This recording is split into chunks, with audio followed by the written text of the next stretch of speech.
Hi guys, welcome to mini vlog. ನಾನು ಹೋಗ್ತಾ ಇದ್ದೀನಿ ಫಸ್ಟ್ ಟೈಮ್ ಅಂಜನಾದ್ರಿ ಬೆಟ್ಟಗೆ. ನಾನಂತೂ ಫುಲ್ ಖುಷಿಯಾಗಿದ್ದೆ. ನಾನು ಮತ್ತು ನಮ್ಮ ಅಕ್ಕ ಬೆಟ್ಟ ಹತ್ತಬೇಕಂದ್ರೆ ಫುಲ್ಲು ಜೋಶಲ್ಲಿದ್ವಿ. ಹತ್ತಬೇಕಾದ್ರೆ ನಮಗೆ ಗೊತ್ತಾಯಿತು ಇಲ್ಲಿ ತುಂಬಾ ಕಾಲು ಬ್ಯಾನೆ ಆಗುತ್ತೆ ಅಂತ. ನನಗೆ ಹೋಗ್ತಾ ಹೋಗ್ತಾ ನಮಗೆ ವ್ಯೂ ಚೆನ್ನಾಗಿ ಸಿಗ್ತಾ ಹೋಯಿತು ಮೇಲ್ಗಡೆ. ದಟ್ ನಮಗೇನು ಕಾಲು ನೋವು ಅಷ್ಟೇನು ಆಗಲಿಲ್ಲ. ಬಿಸಿಲು ಬೇರೆ ಇತ್ತು, ಬಿಸಿಲಲ್ಲಿ ಫುಲ್ಲು ನೀರು ಇಳಿತಾ ಇತ್ತು ನಮ್ಮದಂತೂ.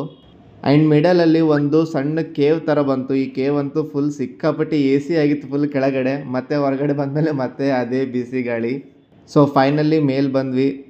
ಚೆನ್ನಾಗಾಯಿತು ದರ್ಶನ್ ನಮ್ಮದು. ಹತ್ತೋದು ಎಷ್ಟು ಕಷ್ಟ ಇದೆ, ಇಳಿಯೋದು ಇನ್ನೂ ತುಂಬ ಕಷ್ಟ ಇದೆ. ಆ್ಯಕ್ಚುಲಿ ಹೇಳಬೇಕಂದ್ರೆ ಎಕ್ಸ್ಪೀರಿಯೆನ್ಸ್ ನೀವು ಮಾಡಿದ್ರೆ ನಿಮ್ಗೆ ಗೊತ್ತಾಗುತ್ತೆ. ನಾನು ಫುಲ್ ಈಸಿ ಅಂದ್ಕೊಂಡ್ಬಿಟ್ಟಿದ್ದೆ ಇಳಿಯೋದು. ಇಳಿಬೇಕಾದ್ರೆ ಫುಲ್ ಕಾಲೆಲ್ಲ ಮಾತಾಡ್ತಾ ಇತ್ತು. ಅದೇ ಮಾತಾಡ್ತಾ ಖುಷಿ ಮಧ್ಯದಲ್ಲಿ ನಾನು ಕೂತ್ಕೊಂಡು ನಮ್ಮ ಅಕ್ಕ ಎಕ್ಸ್ಪ್ಲೇನ್ ಮಾಡ್ತಾ ಇದ್ದೀನಿ ಯಾವ ಥರ ಶೂಟಿಂಗ್ ತೊಗೋಬೇಕು ಅನ್ನೋದು ಅಂತ. ನಿಮ್ಗೆ ನೆಕ್ಸ್ಟ್ ವೀಡಿಯೋಸಲ್ಲೆಲ್ಲ ಶಾರ್ಟ್ಸ್ ಎಲ್ಲ ಬರ್ತಾ ಆಗುತ್ತೆ. ಫಾಲೋ ಮಾಡಿ ಇನ್ಸ್ಟಾಗ್ರಾಮಲ್ಲಿ, ಯೂಟ್ಯೂಬಲ್ಲಿ ಸಬ್ಸ್ಕ್ರೈಬ್ ಮಾಡಿ. Thanks for watching.